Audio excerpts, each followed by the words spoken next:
Guys, welcome to Dark Horse Rowing. We have a very special guest today, a really good friend of mine, Nuno Costa. He is a former CrossFit endurance coach, current level 1 coach, instructor, trainer, and also coach at Invictus with me since 2009. He started several months before I did. So this guy pretty much knows it all. And one of the fastest people I have ever met, impressively fast. If you ever have a chance to watch him work out, run around a track, any kind of CrossFit workout, you'll be impressed.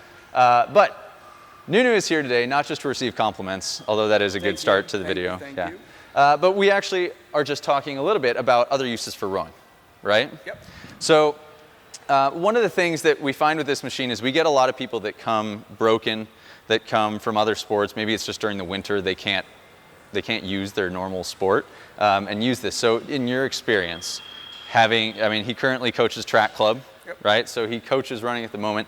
What has your experience been with people being able to use this machine, not necessarily to become a rower, but as a piece? So in my experience, and I had no prior experience with rowing prior to starting CrossFit. And obviously I had a running background. I used to do triathlon. So my expertise was in running, biking, and swimming. And over the years, when I was coaching the endurance seminars, a good healthy alternative, one, like you mentioned, during the winter months when people weren't able to get outside to run, was doing rowing, especially with intervals. Right. That was a good way to get a good amount of endurance capacity and, prevent them or not force them to go outside in extreme weather conditions. Right. Yeah, something we like to stay away from, right? Yeah, well, hence why we live in San Diego. Yeah, exactly, why neither of us have left. Yeah. So yeah, we tend to find that people will use this thing for a multitude of reasons. The seasonal is definitely a big one, right? Getting inside when the weather turns pretty crappy. The other being injury, and that's another big one. So when we don't have the ability to, take impact, or we have a knee issue that's holding us back, what have you seen as far as experience with people taking injury and coming to the machine as well? We've used it several occasions. I remember one of our clients who had tore his Achilles.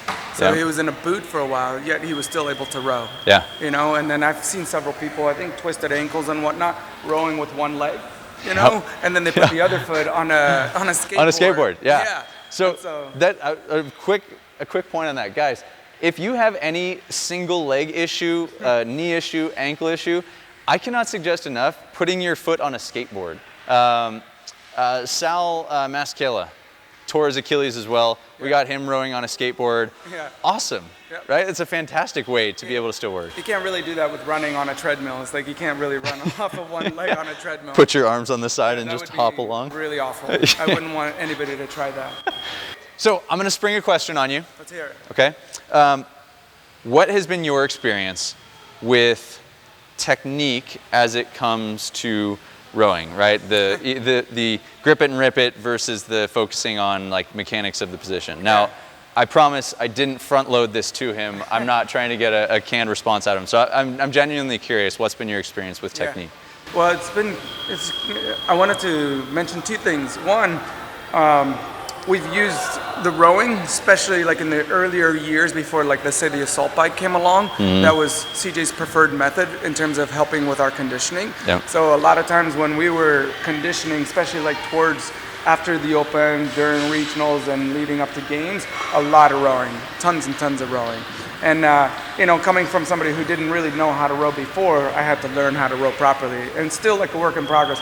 Where I see it most is when we have visitors. I feel like our members know how to row because we use it, like we drill technique in our warm-ups a lot, but then you see people come in and drop into our group classes and they're just gripping and ripping. They have like no idea how to segment the movements, how to actually like go through different positions. And it's just kind of eye-opening. It's like, I don't even know how to coach that like during a workout, because like I don't want to tell them that everything that they're doing is wrong. That's almost like that's a tough pill to swallow. Yeah.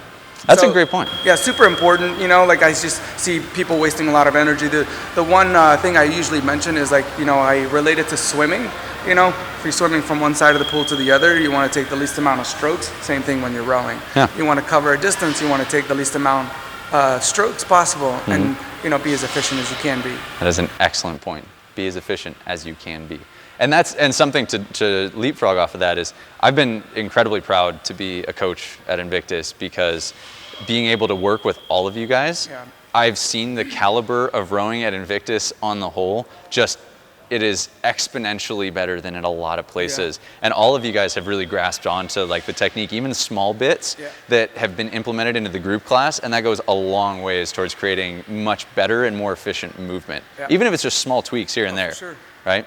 All right, Nuno, thank you. Thanks for having me, Shane. Yeah, buddy. Yep, I'll be an internet star soon. Yeah, soon enough. This guy's going to regionals this year.